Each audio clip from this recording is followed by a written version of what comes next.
know what is what. Yeah, they're dead. They're all messed up. This is Cult of the Living Dead. My job is considering the first a holiday. That's Cesar cool. Chavez. I don't think my job's saying that. Oh, it's on Sunday. Oh yeah, you're right. Damn, do So I? Yeah, Caesar- because I saw our calendar and I was like, yo, like April Fool's is a fucking actual holiday. Wait, Cesar Chavez, April Fool's Day, and Easter Easter's. are all landing on the same day? Damn, it's the holy trifecta. Trinity. Padre de Espíritu Santos. Oh, that was fucking good. Keep it going. Can you keep it going? That was amazing, dude. Oh my god. I don't even think I spoke. I think the only actual word in that was Santos. Matt does a pretty good exorcist preacher. It's been a Yeah. while, but It's been a while. I gotta get that going. I wrote a Yeah. little song about this movie, but Can you- What? Wait a minute. I didn't really write it. I just it was Yeah. just like I was just singing a jingle in my head While think the it's movie 'cause was of- going on. because of Spinal Tap. Yeah, it's like I had a hair metal riff, and it says it's a fire in the sky, and I think I'm gonna die. Nice. Oh yeah. You gotta sing that to us when we close this. That's the Yeah. closing song. I thought about writing it down, but it didn't have no music. All right. Let's get started. Welcome back, guys, to another episode of Cult of the Living Dead. I am your host, The Dale, followed by my two co-hosts, Mr. Saya Yo. and Twan. What up? Just a quick reminder, we're a movie podcast. We cover cult classics, B movies. Kind of stay away from blockbusters. None of us are professionals. All these opinions are subjective. Today, we are covering the 1993 sci-fi movie Fire in the Sky. This movie was directed by Robert Lieberman. I'm not too familiar with Mr. Lieberman's work. The only thing that I've seen of his other than this movie is D3 The Mighty Ducks. He also did 4 episodes of The Expanse. Oh, really? He did 4 episodes of The Expanse? I love The Expanse. That's a show that I fucking love. Yeah. And then the writers are Tracy Torme. She did a few episodes of Carnival. I think that's a HBO show. She did some Star Trek Next Gen. I think she did like 15 episodes of those. She wrote for SNL, Outer Limits. So she's a pretty prolific writer in like the sci-fi verse of Hollywood. This movie is an adaptation of a book called the Travis Walton Experience. Travis Walton is also credited as a writer, but he didn't do the screenplay. He just wrote the book that it's based on. The music is by Mark Isham. He's been nominated for an Oscar for the movie A River Runs Through It. He also did Crash, The Accountant, and he did Judas and the Black Messiah, which is a pretty good movie that I really like. And he also composed the Army Strong theme song. You know, whenever you see those like commercials for the army, Oh, really? That's him? That's that random. song, yeah, he made that song. What a Nice. patriot. I know. Real Wow. American. I'm proud to be an American. This movie was nominated for 4 Saturns, including Best Sci-Fi and Best Actor by Robert Patrick, which I think is interesting because I don't think Robert Patrick was that good in this movie, but we'll get into it. It's T2. Yeah, he's good in that movie. It stars D.B. Sweeney as Travis Walton, Robert Patrick as Mike Rogers. Like Robert Patrick, he plays the T-1000 and T2. The dad in Peacemaker. Yeah, I was just about to say that. He's the dad in Peacemaker for something a little bit more recent. If you haven't seen T2, watch T2. If you haven't seen Peacemaker, watch Peacemaker. That show's hilarious. He's also Craig- the gym teacher in The Faculty. Oh, he is a gym That's teacher in the right. faculty. That's a good movie too. We should cover That's that a one. good ass movie. If I've never seen a more pro meth movie in my life. Hmm. Hmm. That's yeah. We got Craig Sheffer. He plays Alan Dallas. He's just known as Dallas throughout the movie. He starred in A River Runs Through It, the other movie that Isham did the music for. We got Peter Berg. I know him as he plays David Whitlock. Peter Berg I've seen in a lot of stuff. The only thing that like that popped into my head when I saw his character is that he's one of the brothers in the movie Corky Romano. Damn, I don't remember the movie at all. Isn't I he remember the also name. in Entourage? Yeah, no, he's not in Entourage. That you're thinking of Kevin Dillon or Kevin. Oh, they just have the same, I guess, face and head shape. He was in something a little bit more recent. Yeah, Peter Berg's in a lot of stuff. Craig Schaefer was also in Nightbreed. He was the main guy. Oh yeah, he was Oh, the main guy nice. in Nightbreed. That's where I recognize him from. I recognize him and Robert Patrick, and I guess Peter Berg the most. I haven't And, seen too many other things with DB Sweeney in it. DB Sweeney, he is in the 90s Spawn movie. He's Spawn's best friend who marries his wife. And so when Spawn comes back from hell, Oh, he sees, Nice. I saw he was in Spawn, and I was like, who's he in Spawn? yeah. Okay, that's a good movie. I like Spawn. My favorite John Leguizamo character is the Violator. Frank Waters is played. The detective is played by James Gardner. He played Maverick in the TV series. It was a pretty big TV series in like 50s and 60s, I think. And he was also in The Great Escape, which is a really good movie if you guys haven't seen The Great Escape. All right. So, first We're impressions. What'd you There's guys think? missing one. Who? One pretty prevalent actor. Henry Thomas. He plays Oh, yeah, sorry, it's Greg Hayes. yeah, Greg. He's The had like a Haunting of recent resurgence with all of these I forgot what the the director's name Directors. is, but yeah, Follow the House of Usher, Midnight Mass, Haunting of Bly Manor, Haunting of Hill House. His most famous thing is he was in E.T., right? Yeah, Yeah, he was a that's little right. boy in ET. Yeah, he was in E.T. I Him and feel like Drew old now. Barrymore. That's right. Forgot about he has a pretty small role in this movie though, but he's like the young guy, right? In the logging crew. Yeah, he looks super young in this movie. I mean, not as I young as barely ET, recognized but him. This movie is very dude heavy. Like I wrote down like Yeah. Kathleen Wilhoit plays like Katie Rogers. She's probably like the most prevalent woman in this movie, but she has like almost no screen time. So it's a very dude heavy movie. I also wrote that this movie had it was a dad movie. We had the dad from Peacemaker and then the dad from Haunting a Hill House. It's a dad Mm. movie. That's funny. It's like in It's porn when you hit 30, you become a MILF, and in Hollywood, you become a dad. it's funny that you said that, Dale, because I wrote the same thing. Like the No women chicks. roles in this movie are so minimal. Like they don't get any lines, and they Yeah, don't there's even nothing. explain like anything about them. Like who is it? Travis's girlfriend Dana, who's played by Georgia Emmeline. Oh, Sh- that's Dana Rogers, Mike's that's like younger sister. yeah, Dana Rod. Yeah. Yeah, so the like there's no explanation. There's like nothing else. You just kind of they're there and then they're gone. Yeah. I And guess then she probably does have the most screen time because she's pretty prevalent at the end of the movie. But yeah, there's like no women. yeah. And then Travis Walton himself plays a cameo in this movie as a citizen. Yeah, I saw that. Yeah, he's in the like in one of the later scenes when they're in the like the town hall. Yeah. All right. So what are your That's guys' cool. impressions of this movie, history about it? Like I know me and Saya had never seen this movie before. I guess we'll start with you, Twan, since you're the one that kind of seen it. First impressions. I guess. Yeah. What do you think second watch through? Was it any different than the first time? No, it was a good movie. I mean, I think this is probably the one and only movie that we're ever gonna record that I have seen that neither of you have seen. We'll pin that for later to see if it's true. I thought it was cool. It was a slow burn, you know. What this movie is really known for someone that has never heard of this movie is like the most famous account of what an alien abduction would be like. Yeah, I mean, it was mysterious, it was believable. Like the whole story itself, the reason why they were there.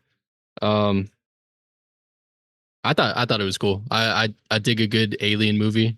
And then the, you know, that scene which we'll talk about later, was pretty unsettling. Had a pulled a lot of strings of mine as far as like having fears of certain things. So yeah, second watch through, it was just as good as the first. Nice. What about you, Matt? What was your first impression or any prior knowledge you had going into this movie before we start getting into it? I knew about Travis Walton before, and I had heard about this movie, and then I kind of forgot about it because it was just like logged into my brain and put in a box somewhere. And it wasn't until I think Twan mentioned this movie that I like looked it up, and I was like, oh, this is the movie that I want to watch. And I was so excited when we actually agreed to watch this movie. I went into it kind of really excited. It's definitely a wild story, and then researching after, there was so much more. It just widened everything so much more. But I liked it. I could definitely I could see how this story. I don't know. I don't want to. I don't. I think we should talk more about it, and then we can kind of get more into it. But first impression, really really excited to watch it. So I had no idea that this was based on like a true story. I didn't. I've never heard of Travis Walton. Like I didn't realize until after watching this movie, uh, talking about the alien abduction scene. Like I've seen clips of that scene, like in other mediums, or it like being like redid. I didn't know that was from this movie. So that was pretty cool. I was like, oh hey, like I recognize this, and then watching the movie, recognizing the characters. I was pretty excited when it starred Robert Patrick because I'm a huge T2 fan. It was like my favorite movie growing up as a kid. And I never saw Robert Patrick in like too many like starring roles after Terminator. So I was like, oh, let's see how he does in this movie. That being said, I liked the movie. I enjoyed the movie. I think this might be our first like contentious um pod because I liked the structure and I liked the storytelling of the movie, but I thought the acting in this movie was pretty not that good. But we'll get into it. Um, the fact that Robert Patrick was nominated for a Saturn trips me out because I thought he was pretty dull and pretty bland most of the movie, and I was never convinced that this dude was actually ever worried about Travis Walton. But we'll get into it. All right. But that ties into the story, like the real story. Does it? Because I don't think Robert Patrick. Because researching the real story and then how the movie portrayed it, I felt like the movie definitely didn't portray like the relationship, wasn't trying to portray the actual relationship between Travis and Mike because they had a falling out like afterwards. Yeah. So I don't know. I think they had a falling out like way after this movie came out. Yeah. Well, there's some, I guess, in the no, I don't. We should wait. Right. Yeah, go through. I guess to set the scene, this movie takes place in 1975 in was it Stillwater, Arizona. It kicks us off with these four guys driving like crazy in a pickup truck, like they're trying to get away from something. Maybe they're fucked up. You don't really know what's going on. They're driving erratically. They end up at this like restaurant slash bar, and they just look like shell shocked. Like they seen something crazy. Like people are talking to them, like, "Oh, how you going?" Like, "Oh, we're going somewhere in a hurry," making like little comments. They just all sit at a table and they just look like super out of it. And something went down because was it Rogers? Was it Mike or was it Dallas that was like, all right, we're sticking to the story. Like that's the story we're sticking to. And then they're like, yeah, fine, we're sticking to that story. And you don't really know what happens. And then there's a cut. And then this detective shows up he's from like Minnesota, right? Yeah. Which I thought was interesting. Like, why did they call in a detective from Minnesota? You would think that like if they needed like a big city detective, like I don't even know if Minnesota is even considered a big city. They'd call somebody from Phoenix or something. But this dude comes in, Frank Waters, looks like a cowboy, has a little bolo tie.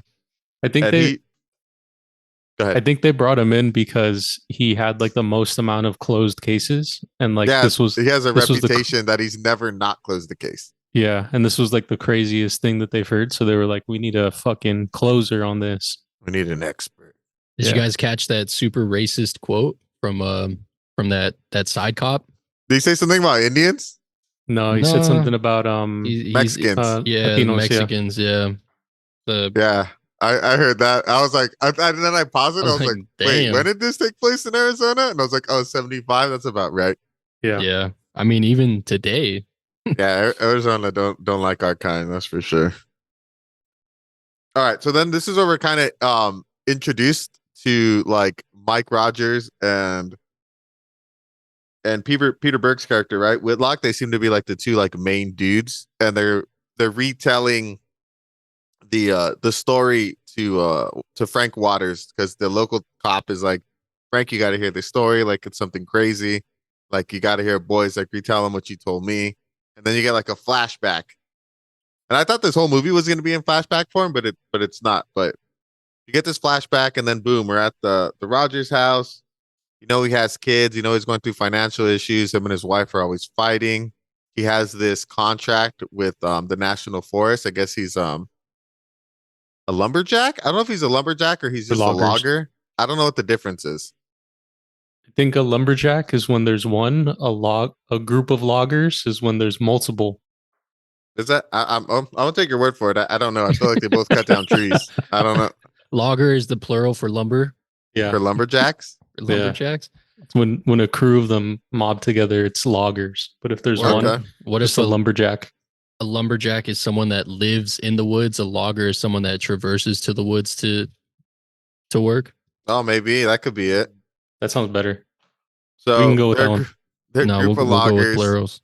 The Well, plural. you find out they're loggers, but Mike, he has financial issues.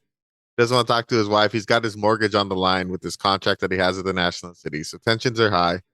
You meet Travis. Travis is like he's like Mr. Cool Guy. He's like driving through on like a motorcycle and like Reckless. stealing donuts from this like high school kid that has a crush on him. Well, I guess Definitely not piping her down. stealing, but he got him for free. And then he's like this happy-go-lucky guy, is jokester, prankster kind of dude. He's Mike's best friend, but they don't seem like they're even remotely the same age. I feel like Robert Patrick looks significantly older than DB Sweeney in this movie. Yeah, he does. But he looks younger than what he did in Terminator 2. He But I does. think you said that Terminator 2 came out before this movie, so it's did, crazy. yeah. They de-aged him by growing out his hair. Well, I guess he put on weight for this film because in T2 he's pretty skinny.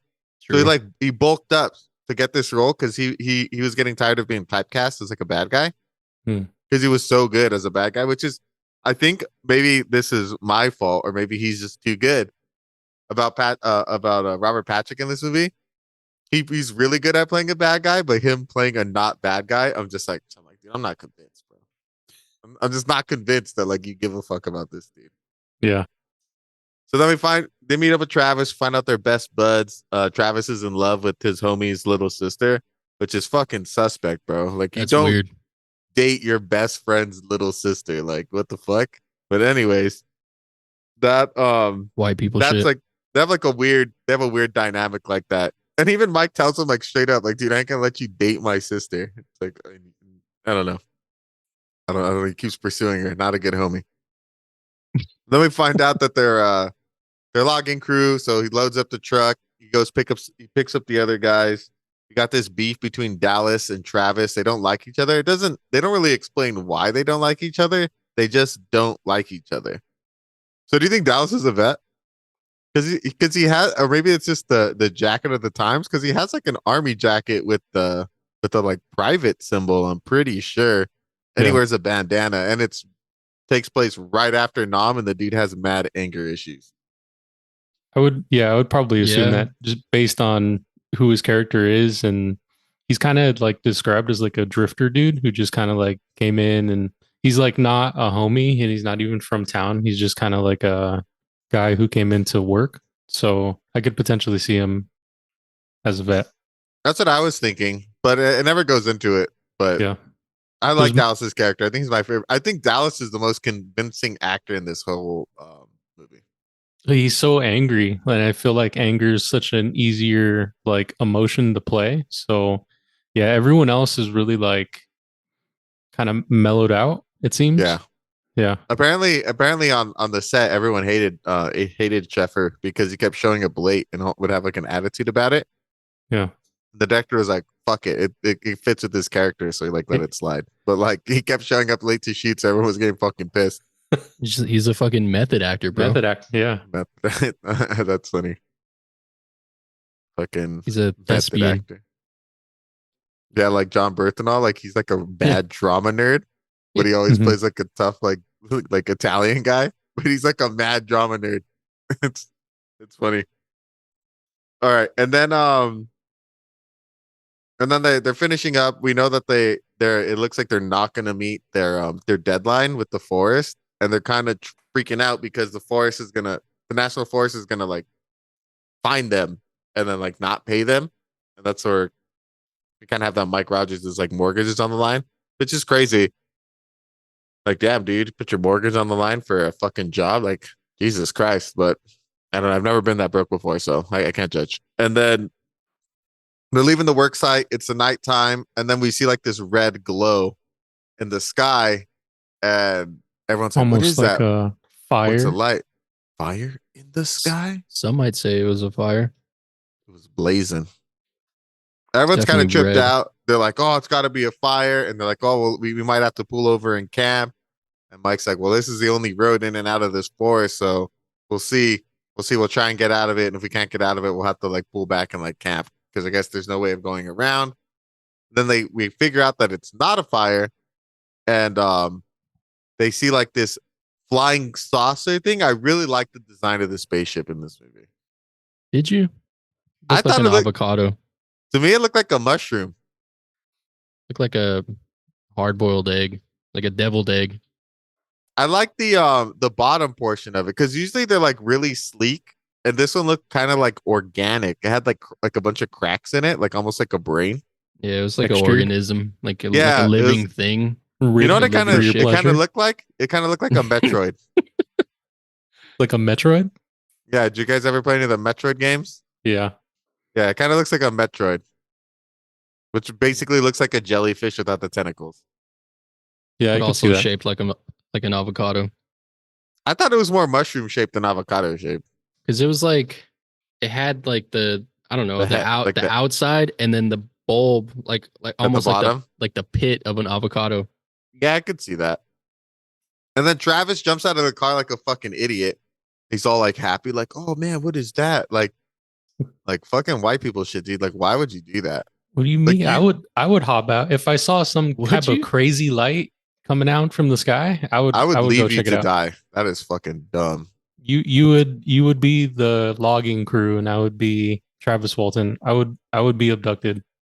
Well, That's- was so I wrote Nothing of- what like do you guys think that he was entranced by the lights like the aliens were putting him under some sort of spell or he was just No. genuinely curious? He I was think just he down was- for the cause. I think it was generally curious. I think the whole like montage of like his introduction in the beginning of the movie was supposed to let the audience know that he's like a free spirit, go with the flow kind of guy. So like he saw something, he thought it was cool, and he's like, "Oh, I'm gonna check this out," and then like it backfired big time. Yeah. Yeah. I thought the abduction was cool. Yeah, like he gets shined with the light, and then it just like flings him across the ground and like knocks him out, and then everyone just books. They're all like screaming at each other in the car, Yeah, dude. I mean, and then they finally leave.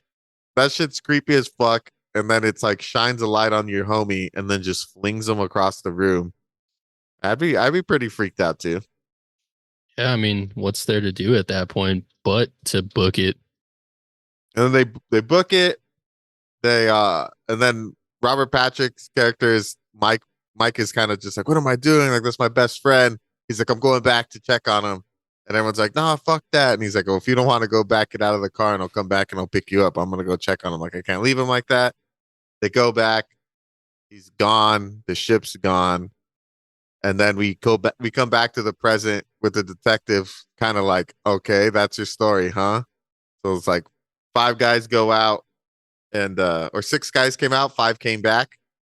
And he's like, "All right, cool." And then they leave and he's like, "All right, it's a What did he say? It's not a matter of it's whether or not they murdered him or not. It's a matter of whether or not we're going to be able to find the body. Yeah. Yeah, like the guy does not believe anything they say, which is interesting. We didn't mention it, but when they show Frank Waters' character driving into where the bar, he sees the spaceship fly overhead. Like he looks at it and he kind of makes like a "what the fuck was that" kind of face. Damn, I didn't catch that. Yeah, he Well, sees the spaceship. Was it the spaceship or was it the like the train track lights? I thought it was a spaceship flying over when he stopped at the train track lights. At the train tracks, because the bars don't come down, like the train doesn't pass. Yeah, the bars come down. Like you see Does the it? lights in the car, and then it kind of like shows us the outside view, and it's the train track lights going down. So it's like, oh, it wasn't a UFO; it was the lights. Oh, maybe Yeah, I'm that mistaken was because what I thought it was. he like goes and he looks down and he kind of does like a what the heck was that kind of face.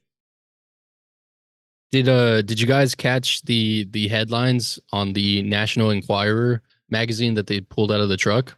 Yeah, I had to like rewind and pause it because they focused on it. Remind me, what's it say? Yeah, so the biggest headline was Nebraska man kidnapped by aliens. So, I'm sure the cop seeing that kind of justified his belief that, they were kind of telling a lie. Mhm. But then some of the other articles were pretty funny. Man marries duck, court cried foul. The National Enquirer has some fucking funny shit, dude. I Yeah, guess doing some research after this, that was kind of the thing. I don't know if the movie was trying to portray this or not, but I guess Travis Walton, the movie doesn't touch on it at all, but I guess like he was like an avid like UFO buff. yeah. And I guess 2 weeks prior to this, NBC did like a national televised showing of somebody who said they got abducted. Yeah, Barney and Betty Hill. Yeah. ABC did it. I'm sorry, not NBC. Yeah, the Barney and Betty Hill incident. So I wonder if that's supposed to tie in. And since the detective is kind of being the one to be like, okay, this is too weird of a coincidence. This happens, and now we got like this copycat. True. But it is interesting as we'll see as to whether or not it's real or not. We could talk about it at the end. I think it'll be an interesting discussion. All right, something that happens in the movie that doesn't come up again. I don't know why they did it, but it's interesting. So then they start the search party, right? And they go out and they're looking for Travis. They take him to the spot where he was like abducted and there's nothing there. And they can't really determine if it was like this spot or like 20 feet over. Was it that spot? Like there's a little bit of confusion. And the cop's like, well, what the fuck? Like, what is it? And they're like, dude, it was dark. Like, I don't know. Like it was around here. And then It was very dark. we see they find a body, but it's like a hunter buried his dog, so we know it's not human. And then I like how this small town cop, like Dick, that's evidence. He just grabs the like femur and just like lifts it out of the ground. They're just like contaminating all the evidence, just fucking pulling just like a decomposing body from the ground. I was like, It's dude, these classic. I want to know what fucking- that person did to that dog. probably had to put it down. I mean, but why are they burying it way out there in the middle of nowhere with no gravesite? Don't you think if it was like a family pet, you would want to go somewhere, or you would want to put it somewhere that you can like go and visit? It was an unmarked grave. That's a good question. Well, I don't know. Maybe Arizona hunters Maybe it's a don't. hunter thing, yeah. Yeah, maybe they don't like treat their dogs like that. Or Mm, maybe hunters just like being, if you die on the hunt, you're buried out there with the forest. Maybe that was his true home. damn, A glorious death. That'd be that's cool. deep. And then they see like this random Native American dude, and they're like, "Oh, he's from the Patch Reservation." And then the Native Americans never come into play after that. Nah, they just Yeah, they don't. they just want you to know that they're there. Yeah. So That they're I watching. thought like I was like, "Oh, is this gonna tie into like the Native Americans in this area have like seen like these weird things like for like millennia?" But no, they just let you know like, "Oh, there's Native Americans. Like, there's a reservation that borders this forest." It's like, cool. Why was that useful information? It served no point. But I think in the actual story, it takes place like right next to a reservation, and so I think that was their way of like kind of alluding to it, but like there's nothing else. There's like no mention. It's not a Native American story. This is a white guy story. Yeah, it was just weird. Like, okay, I guess interesting detail. I guess setting the scene. So then nobody believes World them, right? building. We find out that they lost the contract, that they weren't able to fulfill it. Maybe I think maybe because there was so much like negative press around what happened that the National Forest gave it to somebody else. Everyone's interviewing Mike. They want to know what happened, whether or not he killed his friend. Get this weird guy, Jarvis Powell. He's like a UFO like investigator. Comes up to him and he looks like he kind of reminds me of the Nazi from was it Raiders of the Lost Ark? Kind of looks like that guy, the guy who loses his hand. He's just like real creepy Poindexter dude. Was it the guy who gets his face melted in the end? Yeah, that guy. That guy. Oh yeah. And then that's when the cops tell him, like, all right, go ahead. Go ahead. He kind of reminded me of like a Men in Black in the beginning. Like I Yeah, thought he is kind of Men in Blackish. yeah, I thought that was what his character was going to be like, but he wasn't. But he definitely had that vibe. That would have been cool. Yeah. All right, so Patreon. then the Patreon, yeah, and then so after we meet Jarvis and the reporters, then Mike gets told by the local cop, right? He's like, all right, if you guys want to clear your name, come in and take a lie detector test. You take a lie detector test, you pass the test, like we'll all know you're telling the truth. And they're all kind of like, nah, fuck that, we're not gonna take the test. And then they go to they can't find anybody, right? And they've been looking for Dallas because they learned that Dallas and Travis didn't like each other and they had like an altercation because Dallas has like a cut on his hand. So they're like, all right, they think Dallas was probably the one that killed him. Like the cop even says, like, I think Dallas did it. I think the other 5 are innocent. Like, I don't think they killed him, but for the life of me, I can't figure out why they're trying to cover it up. So then we cut to Mike's like, I don't know where Dallas is. Like, I don't know. Like, you guys got to figure it out. And he's lying. He knows where he is. And I like that Dallas is the mad homie. He's just kicking it, playing cards with a bunch of Mexicans.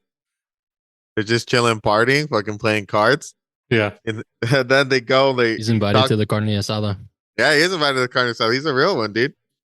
And then they go. They talk to Dallas. And they're like, hey, dude, like we got to take this lie detector test. And he's like, fuck that. Why am I going to take a lie detector test? Like I already know who they're going to try and pin this on. Like they want to solve the case. Like, you don't need a body to convict somebody for murder.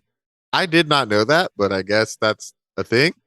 And he's like, dude, they're just going to pin it on me. I'm not taking a lie detector test. Why? So they can make it out to seem that like I killed the guy. And he gets into a fight with Mike.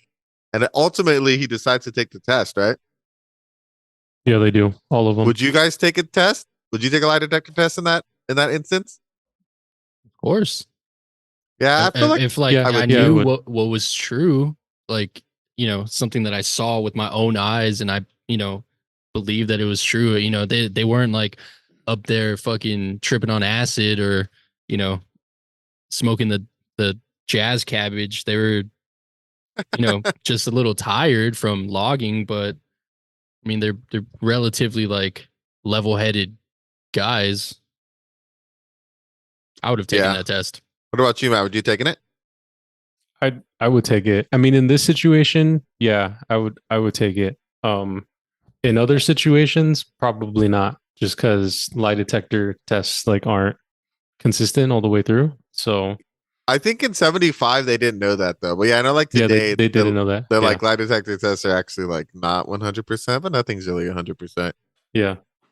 So before they take the test, this is where Mike Rogers, he goes to that like council meeting and the town is like out for blood, dude. They're like low key kind of like mob rule, like, oh, we're gonna do this shit ourselves. The cops can't do it. And Mike's just in the background, like listening to everything, kind of being like, oh shit, what the fuck's going on? Then he gives that speech to be like, I've known you guys my whole life. I went to school with you. My kids go to school with your kids. Like, is that what you guys think about me? And he's like, got something to say to my face. So it was at this point in the movie for me personally, where I was like, I don't know, man. Like this speech is not convincing. There's like no emotion behind like Robert Patrick in this. Like I am not convinced when he was like, Mike's my best friend. I'm hurting too. I was like, are you hurting? Is he your best friend? Because like, I don't know, dude. I'm not convinced that like you're all that concerned about your boy. I don't know. What'd you guys think of his little speech, his little monologue? I don't think this movie had like great acting. I think it was more about the alien and the sci-fi piece of it. It's like like any other like like lower budget sci-fi movie. I wasn't expecting like great acting in this at all. I was expecting way more like alien shit.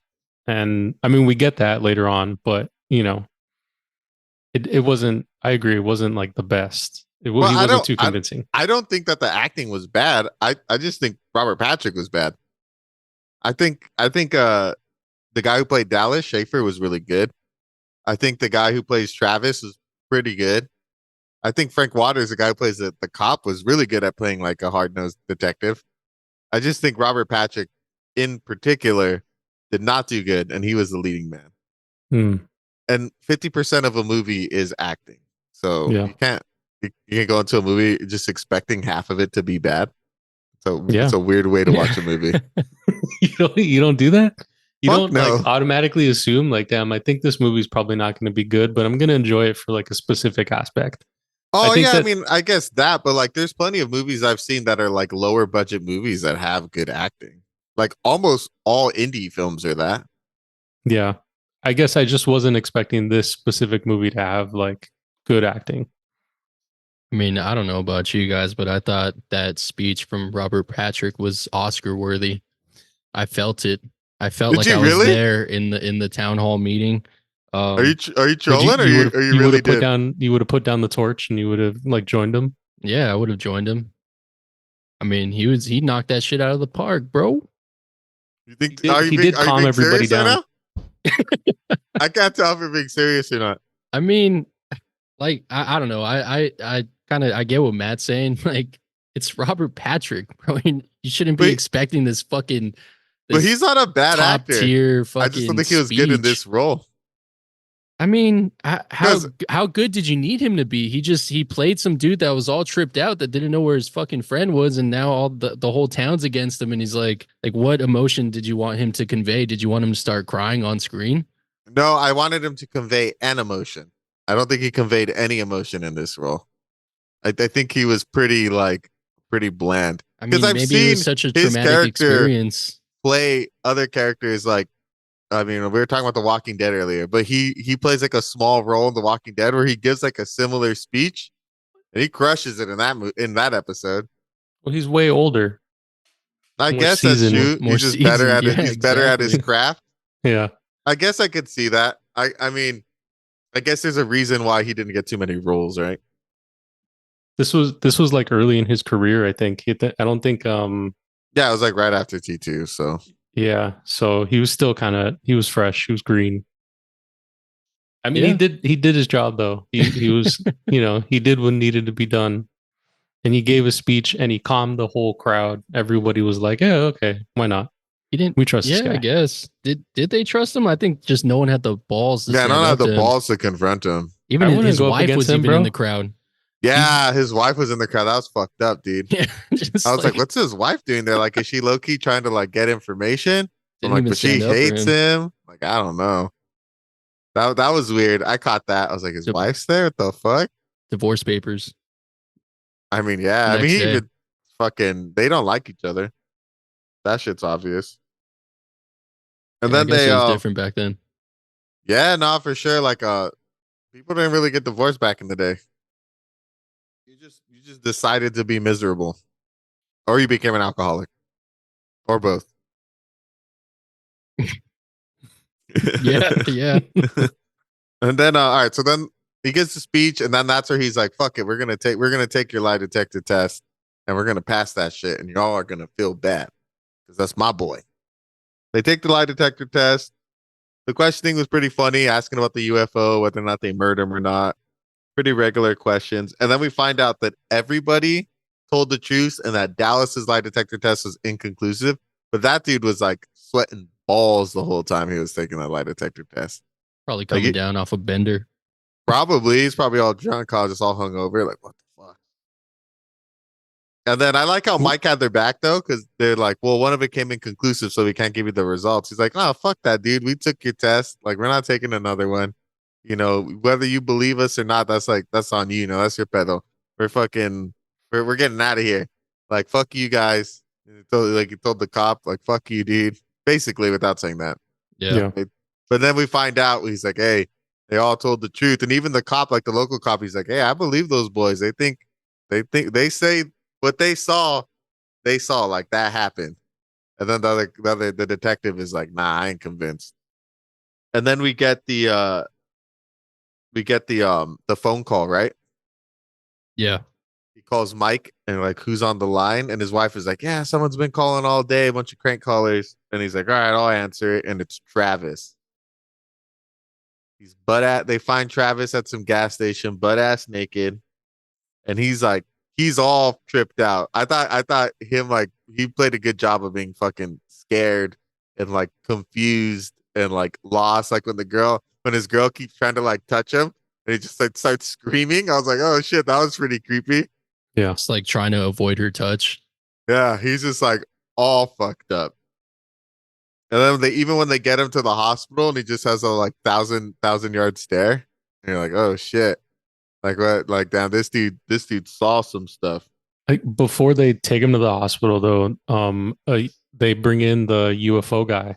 Jarvis, yeah. that's right. Yeah, they bring him in to do some questions, like in the bathroom, and he's not really fucking asshole. In the fucking answering gas station anything. bathroom. And then there's a scene where he like looks at the window. You remember that scene? Yeah. He looks at the window and there's like a fingerprint of like 3 fingers on the glass, and he looks up and there's like a light that just kind of like flying away, and so they dropped him off and they watched him till they got picked up, and then they take him to the hospital after. That's some good aliens. Yeah, just Make dropping sure someone you- off, making sure sure you they get inside. walk through the door. Yeah. Dude, that guy, like, for being an expert, that dude is an asshole. He was just like all up in his face. Like, this dude's all tripped out. He's like, how was it? What did you see? Like, Snapping dude, pictures. fucking chill the fuck out. I mean, all aggressive. I have expected fucking Mike Rogers to just punch him in the face. I like how, like, as this ufology guy is like asking all these questions, Mike and I'm forgetting her name, but his girlfriend in the back are like yelling at this scientist dude, like, stop asking him questions, and he's still like his brother. standing there. Yeah. Oh, and his brother too. Yeah. Travis' brother. And like the guy's just all up in his face. They're not really doing anything about it other than just like yelling at him. There. Yeah, they're being pretty useless about it. Mm-hmm. And then they get Travis to the hospital, right? And he starts having like these flashbacks when he's on the gurney. Yeah. Mm-hmm. Yeah, with the nurses and Yeah, the we doctors. find out that he was up there for 5 days. Yeah, 5 days. Yeah, that's a long time. That is a long time. It's 5 days worth of time. It's a lot of minutes. And then they start showing like the flashbacks, and we get a little peek at what the aliens look like. So Matt, do you think they're tall grays or tall whites? The lighting was kind of dark. I would think that they were grays. Yeah, they look like tall grays, huh? Yeah. For those of you not familiar, tall grays and tall whites are like when people describe an alien, usually they're usually very similar to like these two types of aliens with the big head and like the big eyes with like the skinny ass bodies. And they're usually gray or white. That was cool. I like the little flashbacks. I think this is probably I mean, everyone says it, so like this is nothing new, but this is definitely the highlight of the movie. When you see the imagery from the abduction and like the aliens and stuff, you're like, oh shit, that looks weird. It looks alien. Like they did a good job. And I think like I said, Travis like being all tripped out and like him being in the hospital and kind of being like, what the fuck is going on was pretty crazy. And then we see this is when he finally talks to Mike, right? When he's like recovering in that bed. And Mike tells him, he's like, we went back for you. And he's like, went back for me.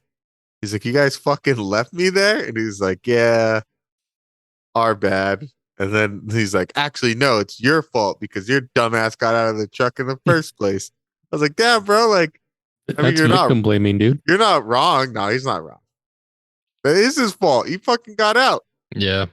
It's like if you get out in a war zone and you get shot, like, yeah, dog, you fucking walked into where there's bullets flying by. But you don't know that an alien like scenario is going to be a war zone. What if the aliens were approaching in peace? You Why wouldn't would they know do until you that? get there. Do you approach a rat in peace? I've never approached. I don't even know where rats live. I live in a Outside? non-rat area. I think you live in a city. There's rats Like, all over rats the are place. everywhere. What the What fuck are the you fuck? talking I haven't about? seen Non-rat any- area. I haven't seen any rats. There's probably Who acts- rats in the tree right outside your house. He's like, actually, where I live, there's no rodents. We don't believe in rodents. No fucking squirrels. Huh? When you have squirrels, No squirrels, nothing. I'll approach a squirrel. I'll say what's up to a squirrel. I guess. I don't know. I mean, I guess it is victim blaming, but It's They're- different though, dude. It's I not don't- victim I don't know. blaming. That dude's fucking stupid. I That would was go. dumb. I would go check out what's going on if I Well, saw you're some fucking aliens coming stupid, down. and we would leave you. yeah, I would leave you. I would leave you. Like, all right, Matt's dumb. Like, we're gone. Like, we're out of here. Like, I don't know. But I mean, they're both, I guess, he had a right to leave him because, like, obviously the aliens, after they fucked him up, are like, okay, well, these dudes aren't peaceful. And I guess if he wanted to be a curious George and check it out, like, that's cool, but not, I don't think it is. It's definitely not smart with like zero weapons. You're just gonna walk out there. Like, I don't know. They had chainsaws. Oh, they did have a chainsaw. Chainsaw's pretty Multiple. intimidating. They all should have just ran out there with their chainsaws. Just Ash What are you versus gonna the do with Evil your- Dead in them. Just like fucking started chain. Hey, Just started tossing chainsaws up into their the bodies, sky. their bodies look pretty soft. You Throwing just have them. to get into the base with the chainsaw. Yeah, I mean, and plus that dude got zapped. Like, he got fucking zapped. They thought he was dead. I would have thought he was dead after seeing him get zapped like that by the fucking ship. Yeah, because he got launched. They He did get they launched, yeah. stood for a really long time. they were debating. I know that's It's a good debate. yeah, good friends. And then what about the kids asking him for an autograph? Like once he gets out, Was that Is kid it- Asian? I think so. Because they see that the town changed, right? There's a bunch of tourists and shit going to check out what happened. Oh yeah, Mhm. we do see the The two Asian Japanese people, guys. or Japanese. Yeah. Also, I Yeah. like that do you think the doctor believed him? Because the doctor's like, call me anytime. Like, you need to talk anything, come see me. And like the detective is like being a dick about it. And she's like, no, I think he believes what he saw. Like, I don't think he's lying. Oh, the psychologist, right? Yeah, the psychologist. Like, she doesn't treat him as a crazy person, which I thought was interesting. Yeah. Because it's like, it's 75. You think they would just treat him like a crazy person. Well, also, I think Yeah. psychology tends to not like you gotta stay like level headed throughout all the way through and like kind of trust what people are saying because everyone's perception is different. So you Well- you approach somebody who's perceiving something in like a different way than you're supposed to like kind of work with them and kind of help them through their stuff instead of like ostracizing them on anything. That's true, I think, today, but I think Yeah. for a long time it wasn't like that. A long time it was very much about ostracizing the crazy people away from the public. Mhm. Mm. And then if And that this was in didn't the work, 70s. then you fucking lobotomize them or electroshock therapy them until they learn to fucking to rein it in. When did we I mean, stop they don't electroshock rein therapy? it in. They just They still do fucking- electroshock therapy. That's the thing. Oh, Really? They don't do lobotomies anymore. that's what it is. Yeah. Yeah, lobotomies are fucking wild. Who are they electroshocking these days? Schizophrenics and shit like that. Hmm. It's not like how they used to do it with just like two metal rods. I think it's a little bit more like controlled, but I'm pretty sure it's still a practice. Jamie, look it Crazy. up. Electroconvulsive therapy is still used today for Yeah. the group of most severely depressed patients when other therapies have failed. Although Yeah, it's like a last ECT may resort. still cause some side effects, it now uses electric currents given in a controlled setting to achieve the most benefit with the fewest possible risks. Yeah, like before they would just put two metal rods through your dome and just plug this fucking crank Let's this baby go. up. Yeah. And like, nah, it's not like I think they're like patches now, kind of like the things you put on your muscles. Hmm. All right, so then he gives the autograph, and this is the first time Travis talks to the detective, and the detective's like, "I don't believe you," Hmm. and he's just kind of like, "Well, that's just like your opinion, man." And then Travis ends up at the house, it's like the welcome home party, and he's like, "I don't know. I mean, I get why you do it. Your family, you're excited to have him home. He's been gone, but like this dude's all kinds of like fucked up in the head. Like, should you be throwing a party? Like, or should you let him just like chill out for a bit? I don't know." That because he walks in kind of just like what the fuck, and everyone's like, oh, why is he acting so weird? Like, Dick, he thinks he was abducted by an alien. You haven't seen him in Yeah. 5 days. You found him butt ass naked, hiding in a corner, just screaming, and you're just gonna be like, hey, why is this dude acting weird, man? Like, what the fuck's his problem? Yeah, and I think this is the next day too, right? Like the It's like, day after they find him. I don't know how long he was in the hospital for, but I think it's like right when he gets back from the hospital. Yeah. Like I think she drives him to the party. Yeah. His girl. I need downtime just when I go like hang out with you guys. Like I take like a week of just being by myself. So I can't even if I was abducted and I come back and you guys throw me a fucking party, I'm gonna start tripping out. No, No, yeah, yeah, that was a bad call on the girlfriend's part or yeah, the family. That was a terrible call. that was horrible. And then all I wrote down is the syrup. He's just like hiding under the desk, and the syrup just falls into his fucking mouth. I That just was want to funny, I want to say something though. That family knows how to host a party. dude. They had a nice spread going. They did. I was like, damn, I'm hungry now. That I Yeah. like that syrup to the mouth, just getting just splooged in the mouth, just fine, like kicked in the fucking the full on recount of what happened at the ship. Brought him back. Yeah. Brought him That back, dude. that texture. Texture is like, what is this? So does that mean the fluid from the aliens was sweet, or is it just the viscosity? I I think it's I think because it it was was the sweet. viscosity. I You think think it was sweet? I think the aliens are Think the aliens Canadians. been eating a lot of pineapple? Yeah. Oh, yeah, that too. All right. So then he wakes up, and then he's in like that Matrix pod. Dude, Did I you wrote write the that same? same thing, bro. I was Yeah, like, I wrote that too. yeah. Did You know, did this movie inspire The Matrix? you know what's interesting? The guy who did the cinematography for this movie went on to do the cinematography for The Matrix. There Oh, it really? is. Oh, it is. Okay. Yeah, That's a nice connection there. yeah, He wakes up in the Matrix pod, and it's cool. It's like a layer. It's like a membrane, right? Yeah. yeah. And like he breaks out, and the inside kind of reminded me of kind of like when you see like I don't know if you guys seen like in the nature shows, they show like the inside of where the larvae is kept in like a beehive. hmm Mm-hmm. Like it kind of looked kind of similar to that. And then you could see that there are some like of these like husk holes that are like really old. Some of them look more fresh. Some are like completely like ripped open already. And you're like, oh shit, like they be taking a lot of people. Like this Yeah. isn't Or like a one and done thing. or a lot of things. Yeah, a of lot of just things. animals. They do a lot of research. And then we see he's like in like a zero gravity field, and he's just like swinging around on that umbilical cord. I Yeah, don't it know felt how like else to a describe that. it felt like an ancient tomb, like a old vampire tomb. It did kind of have that feel, Yeah. huh? Because it wasn't like brightly lit. Like it was kind of really dim. It looks almost like sepia tone, like the way like everything else is colored around him. Yeah, and then he lands onto that husk that's been opened, and there's a guy that's like ripped in half. He's like half decomposed in there. Yeah. So Yeah. do you think they were decomposing him in there, or that guy just died in there? Like, do you think they pulled a Matrix or he gets liquefied, or like, what do you think was going on with that?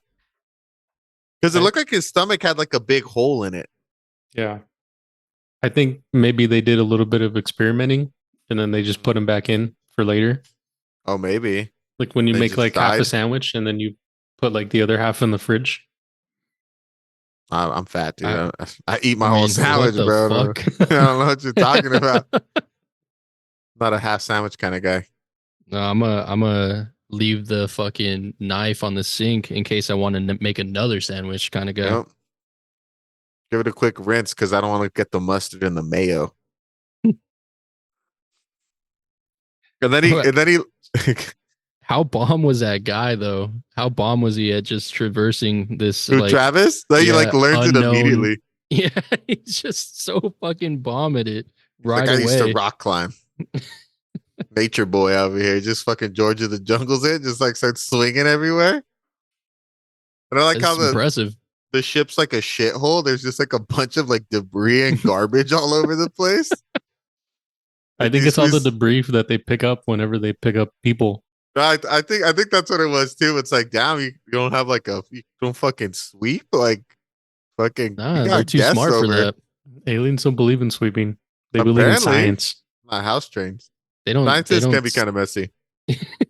definitely. I don't think Albert Einstein's ever even heard of a brush. Yes, we're all tying it together now. Indeed. And then we find out that the alien they're wearing spacesuits, right? Mhm. He Yeah, just the big immediately reveal is almost like they're the the typical like gray skinned aliens with the big black eyes, and initially that's how they look, but then yeah, he pokes it and he's like, spacesuit. It's like, okay, cool.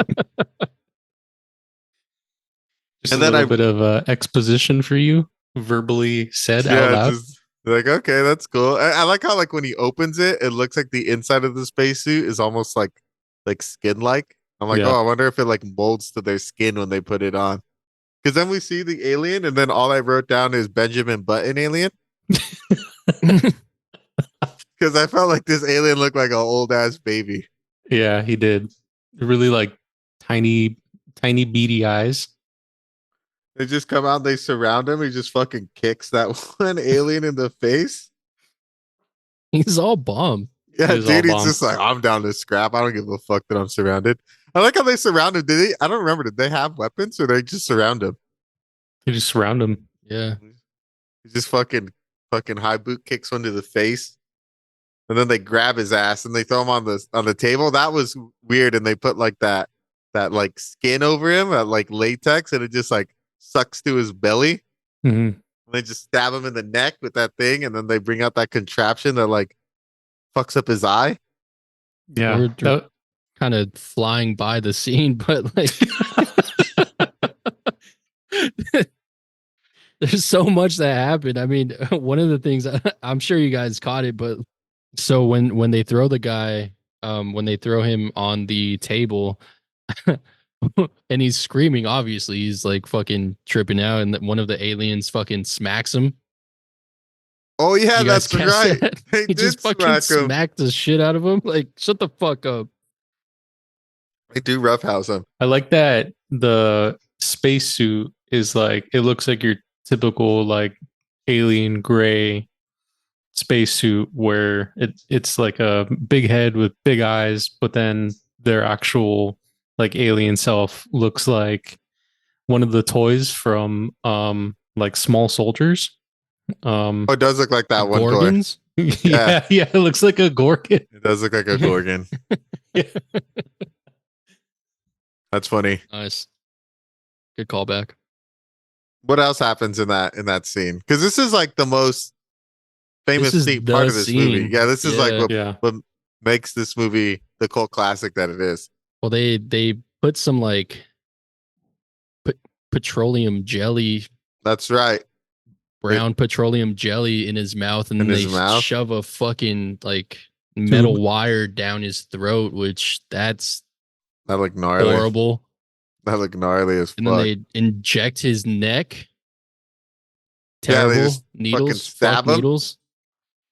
And Well, then, first they put something in his neck, right? That's just there, and then they connect it with like a needle. Mm-hmm. yeah. I was like, fuck. And then they fucking Clockwork Orange his eyeball. Oh, that's so hard. I always struggle whenever, even just watching like my partner put on contacts. Like whenever she touches her eye, it makes my Yeah. eyes feel weird. I can't handle things when things happen with eyes. So Yeah, that's a fear of mine. it looked pretty gnarly. Yeah. I also think when the aliens put the jelly inside of his mouth, it almost reminded me of the newer Hulu movie Nobody's Gonna Save You. Where the alien like puts like something in the main character's mouth. You remember that scene? I haven't seen that movie. Oh, you haven't seen that? That's a pretty good movie. Nobody's gonna save you. It's a Hulu movie. It's a new Hulu movie, yeah. There's like real Oh, minimal the silent one, right? yeah, there's like minimal lines. I think there's like 2 or 3 like actual spoken lines. The rest of it's all just like pure acting. I've never So heard of it. anyways, Damn, you didn't Oh hear it? yeah. I remember this movie. Yeah. I haven't seen it though. It's a pretty good alien movie. It was like surprisingly Yeah. I was surprised at how much I liked it cuz yeah, it was cool. I feel like the marketing was like kind of minimal. And it dropped like directly on Hulu and I think it did really well. You can like any movie. All you have to do is tell yourself, I wasn't expecting this movie to have good this, and then Matt likes it. That's true. I think when I set my expectations really low, I end up enjoying things way better. I mean, yeah, it makes sense. I mean, hey, low You set the expectation. bar low, then That's a way to There's do only things. you can only go up. Yeah, I mean, Yeah. But it was one of my favorite alien movies from the last like multiple years. I can't think of like another good alien movie that's come out. How did we get here? we were just talking about how you like all movies, and then we got here. The scene where the alien put jelly into that dude's mouth reminded me of a scene from Nobody's Gonna Save You.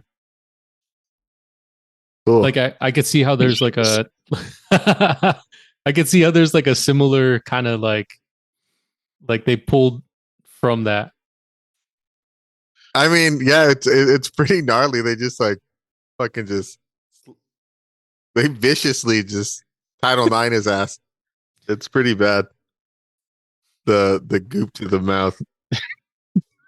Mouth goop, the viscosity of that. Oh, hey, it circles around. That was the syrup. Yeah, It was a syrup. That's what kicked it off. Because I think that's kind of like one of the last things we see, right? Before he gets like stabbed in the eyeball and then like he comes to. yeah, Mm-hmm. That's like the end of the whole abduction scene. Yeah. yep. The That's the whole climax movie. was the. Yeah, I mean, it was the whole movie. Yeah. You can really boil this whole movie down to that 15-minute scene. If I'm being honest. Yeah, I think I like that's one thing I liked about this movie. I guess we could just finish it off and then we'll get into it because there's only like 5 minutes left after this. So then they jump into the future, right? And like, well, first the detective talks to the local cop, being like, it could be today, it could be tomorrow, it can be forever from now, but like he's like, I'm gonna solve that this was a hoax. And then he's like, okay, whatever. So this dude doesn't believe it. Then it goes into the future. Travis he marries Mike's sister. They have a couple kids. Well, they have a kid and then she's pregnant with another one on the way. He's like pretty successful now. I forget what he does, but I think it's funny because he mentions how earlier in the movie with Mike, he's like, oh, if being a dad and being married means I become like you, then I don't want it. And then I just wrote this: who drives this station wagon now? Fucking sellout. That dude took no time at all from being abducted and having that traumatic experience to like building a life and becoming successful Well, and it having seems like 2 kids. Sometimes it you seems just like he gotta, like came to terms with it, right? sometimes clapping cheeks just brings you back from where you're at, you know? I guess that's true.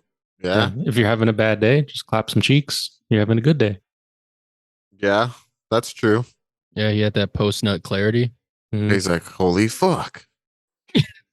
Yeah, exactly, bro. That was Holy exactly what he fuck. said at Holy the end of fuck. it.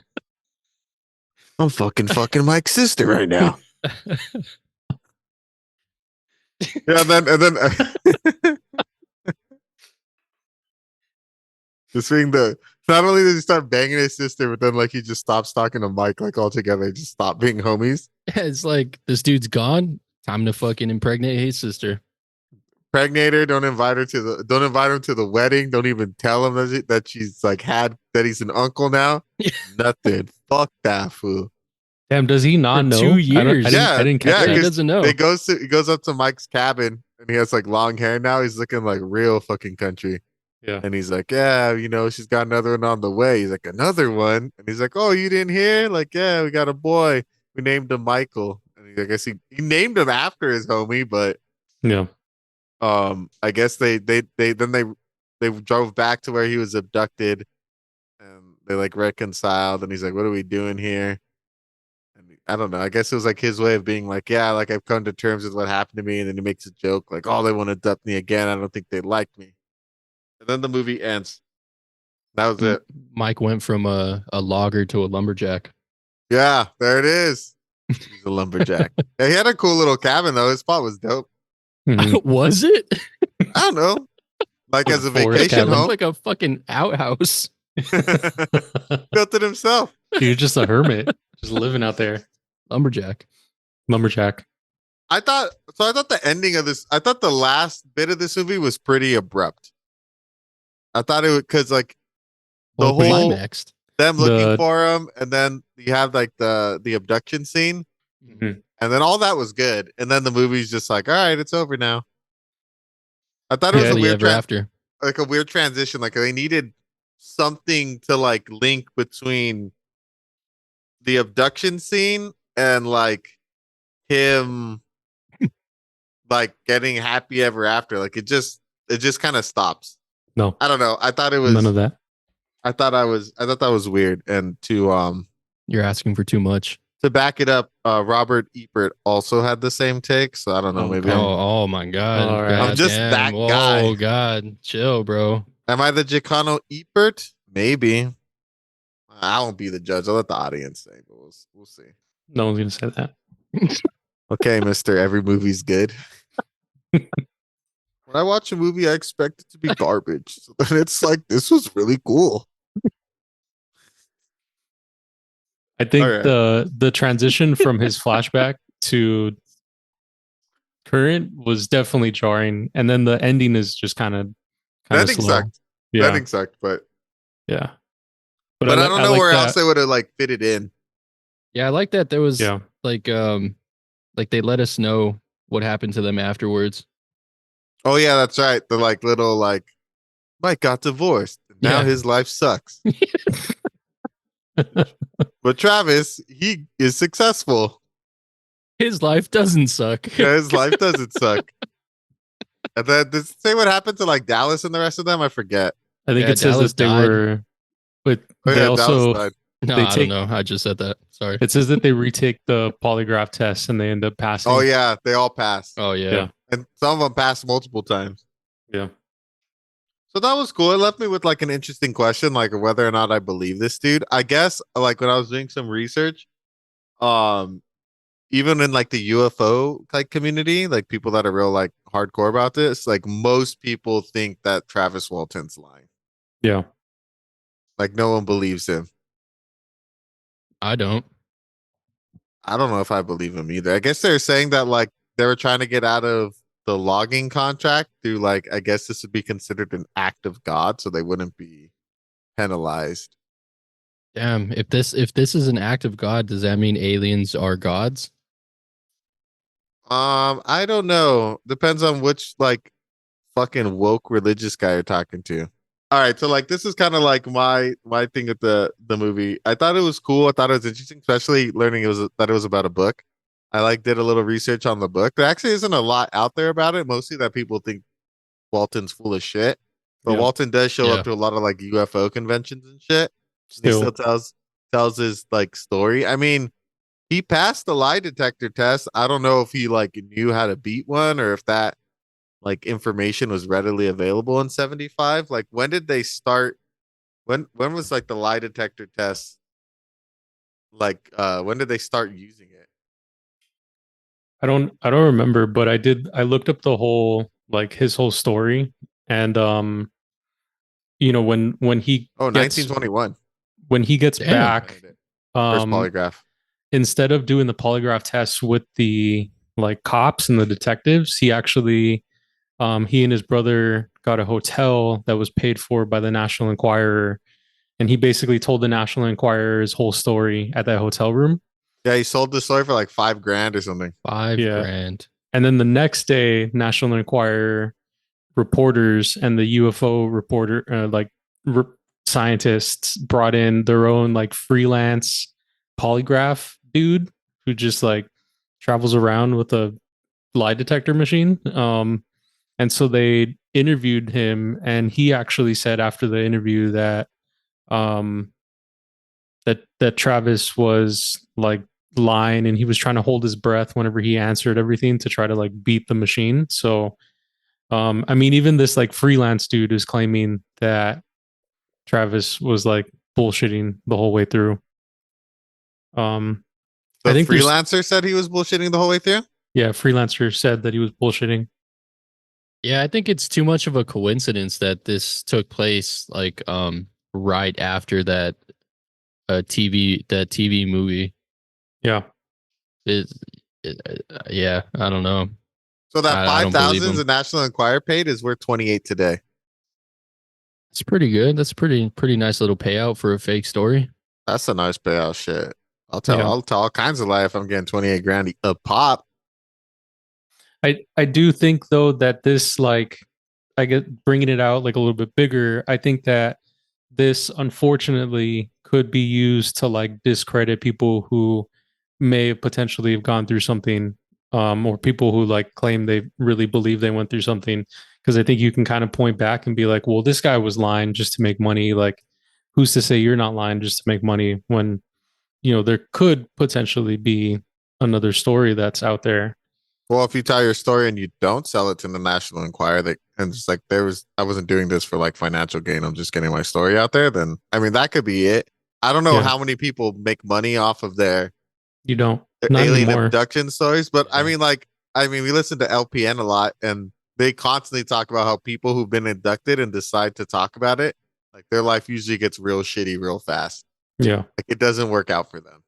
And I think it's because of this, because of like people that are so fast to just immediately like discredit everything because this guy came out, try to monetize his whole story.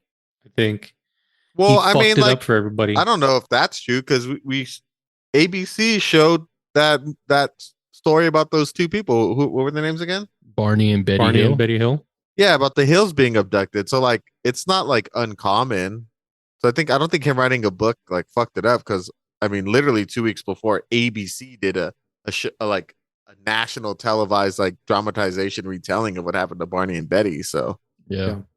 and then you've had like the whole Roswell thing. Like they've been selling UFO merch since the 50s. Yeah. I think maybe it's just one of those things where like the public doesn't want to like accept the whole aliens things, but now it's pretty. I don't want to say widely accepted. I don't know, but like I mean the U.S. government's kind of like, yeah, they exist. We don't know what they are. So like it's kind of like okay, cat's out of the Disclosure. bag now. Yeah. Slow disclosure. We'll get there one day. I do like though that like throughout as I've been researching this, there's so much more research that I could do, and it's just opening up more things for me to read. And it was funny because I was talking to my partner last night, and I was like, I think I talked for like 30 straight minutes just talking about UFO stuff and what I learned, and I You looked went down a over at rabbit her. hole. Yeah, I went down like a full rabbit hole, and I'm fucking standing there. I felt like Watching like a YouTube video with like 800 views. yeah, I felt like Charlie Day when he's like trying to describe Pepe Silva to like somebody, and like I was like, yeah, this happened. Then he went over to this guy, but this guy actually started this other UFO thing, and yeah, there's a lot. I do like that it ties into like the UFO community because there's just I don't know. I've always been interested about UFOs. I'm down. If ever I I'm, get abducted by aliens, don't worry, guys. I'll come back. maybe it'll be Well, that we're dude gonna with leave like you, so his stomach blown out and shit. It'd be that guy. Damn. No, I think they'll bring me back because they don't like me. The thing Is is, the color of your skin? Yeah, I'm too brown for them. Too brown. Maybe they haven't had a brown guy yet. Mm. No, they're gonna poke and prod you even more. I feel like that's why he got so poked and prodded, because like they hadn't had someone do what he did before. Like they hadn't had a being like escape and kick them, and they're like, what Fight the back. fuck? Like what's this guy? Like we gotta run some tests on this. Like, holy shit. Like, all right. I think this is one of the times where I agree with the Predator aliens, because in their universe, when they find somebody that fights back, they typically just respect them and then they leave. But in this universe, if you fight back, they fuck with you even harder.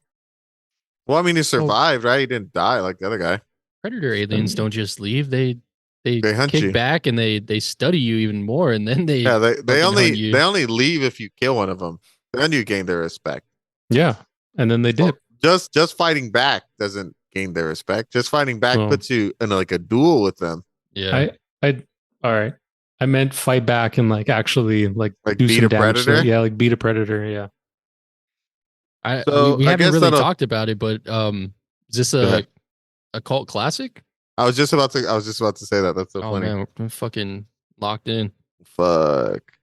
So it made 19.9 mil on a $15 million budget. So they were actually expecting this movie to be a pretty big success, and it was not profitable.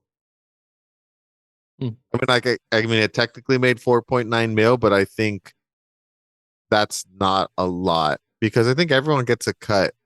So I don't think I think it was a bomb. It was a bomb, but it is a cult classic. I feel like it has that dedicated following. It has like that one thing that every cult classic seems to have, which is that memorable scene or that memorable character that kind of like defines the movie. Like the alien abduction scene is considered even by like a hard-nosed critics to be really good, like really, really successful. Whether the rest of the movie, I guess maybe wasn't as successful in like the critical sense. Like I didn't mention it. Keep forgetting all over the place. I think by this time I'd have it down. But like Rotten Tomatoes, I think gave it like a 52%. And IMDb has it as like a 6.1 or something. 6.5. So like, Rotten Tomatoes, I think they usually like aggregate a bunch of different critics and like come up with a percentage. So like, it didn't get the best scores. It's considered an F movie if you're like on a 100% scale, but it's pretty widely considered to have an amazing abduction scene. So yeah, I think it's definitely a cult classic. I don't know anybody who's like watched this movie. Yeah, I don't either. And well, I guess Stein. I tried to look this up, but I couldn't really find anything. Do either of you know if this was like the first alien abduction, like poking and prodding scene? That's a good question. Like, did this like set the bar for future abductions? I think it from this point on it did.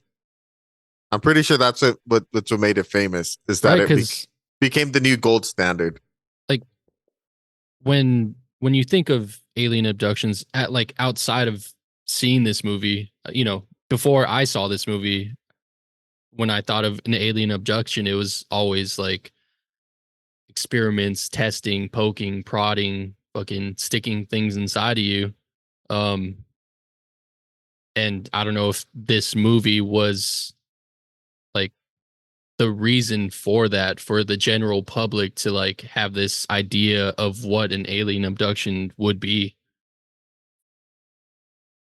Yeah, it looks like it when I'm just like a quick Google search, it looks like Fire in the Sky gets mentioned the most as like the alien abduction sequence. I think the thing that also helped is that the real story got so much like national attention because he went missing and it was reported by like the news reports, and then as days continued, it started to get like way more traction because these dudes were claiming this like outlandish thing. So I think it does give it a little bit more like support. And so that was why I think that movies after this kind of pull like inspiration from it. So yeah, I could definitely see that. Yeah, I guess Anne Rice said that this was like the scariest scene she'd ever seen in a movie. It definitely hits you in some places, especially if you're like myself and have this fear of needles. Some definitely unsettling. I guess I should mention this. Anne Rice is the writer of Interview with the Vampire and Queen of the Damned Good movie. for the audience. Oh yeah, well I think Interview with the Vampire got turned into like an FX show or AMC show. Yeah. Mhm. Yeah, no, definitely the body horror is like is pretty is something. I'm trying to think what's another movie that I've seen where they have that same scene with the needle like shooting down into the person's eye. I feel like I've seen that redone like a few times. Yeah, I can't think of anything right now, but you're right. Yeah, that has happened a lot. I feel like And it's even usually in in like sci-fi action movies. like Yeah. too, Oh yeah, where action. yeah, that's Eye like that's just pain. like a shot. Yeah, Yeah. That's pretty brutal. I wasn't expecting like that like body horror aspect to happen. I thought that it was gonna be way more like sci-fi shit, like just like spooky aliens doing spooky stuff. I didn't think that we were actually gonna be able to see like what they do. So that was also pretty intense. That whole scene was just really anxiety driving, like the music, the sound, all of it. And then it immediately cuts to like daytime and like quiet and just peaceful. And, cops like, I don't know. I don't believe this guy.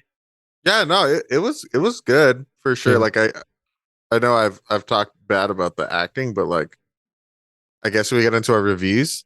Was that a question? Yeah, should we? Oh, Yeah. yeah.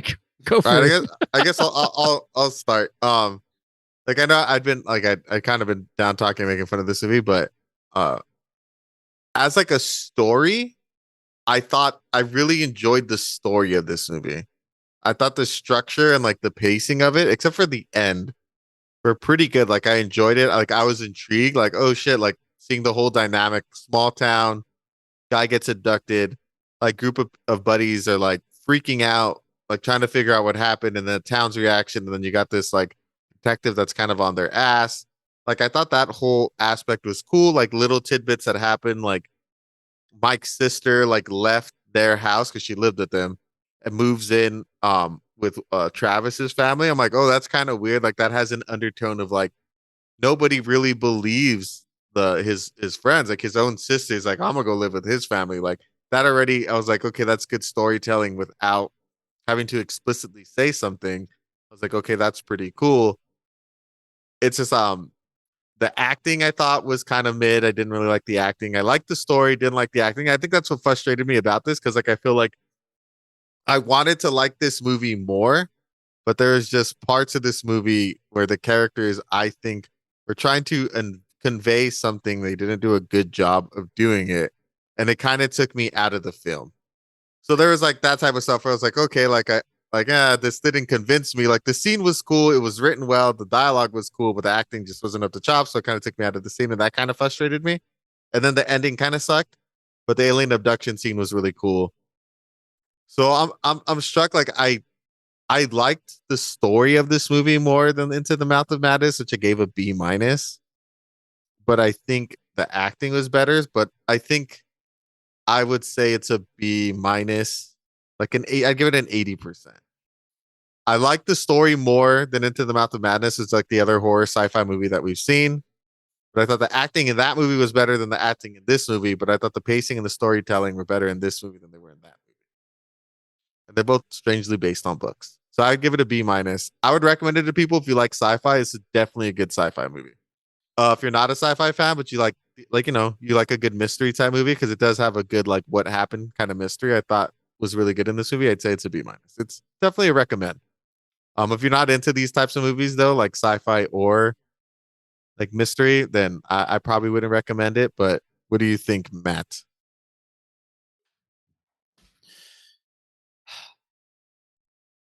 I wanted to like this movie just because I like aliens and I like alien stories. Um, but I don't think that this movie um I don't think that this movie really like pulled me enough to grade it beyond what I graded it. I think uh it fuck. I'm struggling to talk here because you guys are putting in the chat. Um I gave it a C. Ooh, The only thing I really enjoyed about this movie was the abduction scene. I think that the story for me felt kind of weak.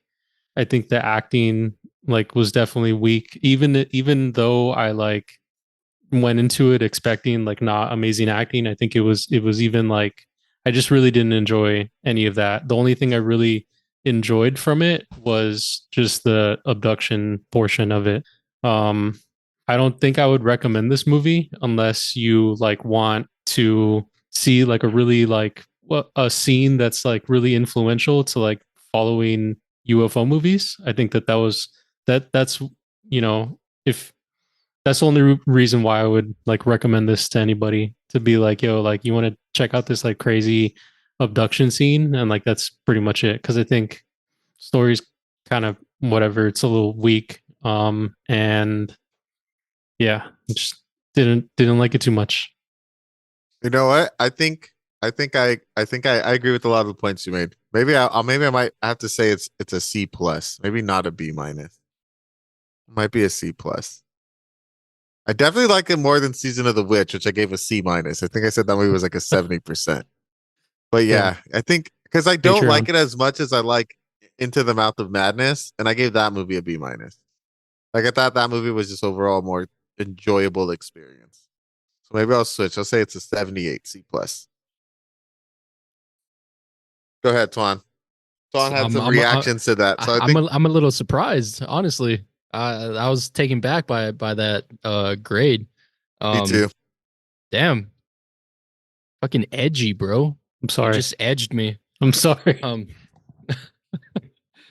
wow. Fuck. Um, yeah, I mean, here I go again, fucking liking every fucking movie that we've seen so far. But I thought this movie was cool. It was a believable story. I mean, the story made sense. You know, like the placing made sense. They're logging, independent logging people. They're out in the woods. Like the reason why they're out there made sense. You know, that some of the cinematography was pretty cool. When they first see the fire in the sky, like that was pretty cool, like eerie, like oh shit, what the fuck is that type of scene. Um, there were some things that obviously were pretty whatever, like the avocado shaped ship was a little cheesy. Um, but it definitely was a slow burn. I feel like I've come to enjoy slow burns a little bit more as I've gotten older.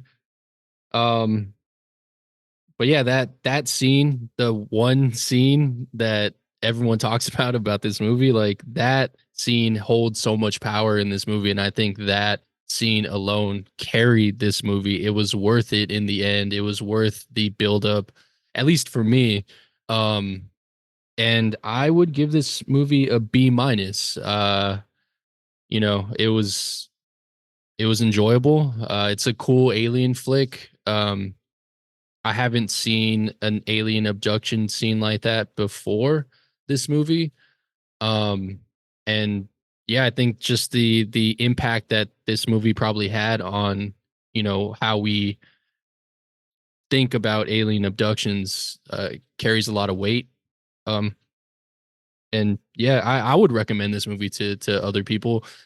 If you like sci-fi, if you like slow burns, if you like cult classics that just have one scene that you like in the whole movie, like even if you want to just see that one scene, I think even if you don't watch this movie, look up that scene and just watch it because it's pretty crazy. So yeah, definitely recommend. B minus. That's my take. I love every movie. Yeah, I'd agree. Like watch this movie for that one scene. For me, I think that's it. Like it's the one scene that like carries it for me. Surprised that Matt Yeah. gave it a C though. The way you're like defending it, I thought for sure you're gonna be like in the B range. Yeah. Same. You Keeping on fucking your fucking toes.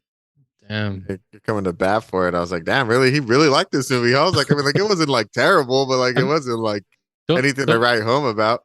Yeah, don't get me wrong. Like I love you. I mean, we can talk about UFOs. We can have like we can go on a deep dive together like about UFOs. And I like alien shit. Like I love it. But just this movie, man, it didn't hit for me. Didn't hit the way I thought it was gonna hit. And I really thought that I was gonna like enjoy it so much more.